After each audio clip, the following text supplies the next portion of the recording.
It has been called family slavery, New England slavery, and a lot of people don't like that term because today a family is an affectionate unit.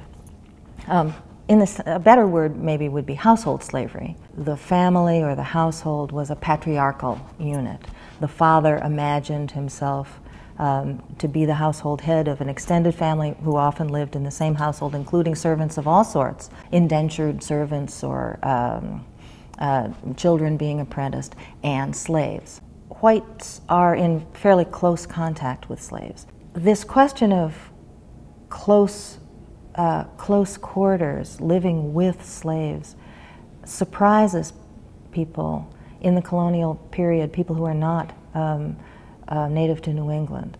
There's a famous travel journal by Sarah Kemble Knight, for example. She talks about the slaves she encounters and says they sit with the master at dinner, and this is almost an exact quote, "The black paw goes into the pot along with the white."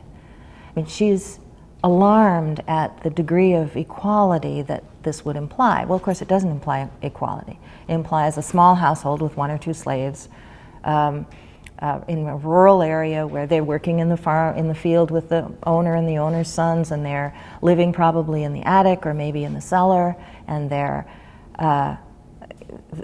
isn't sufficient space and not sufficient time to allow them to segregate them.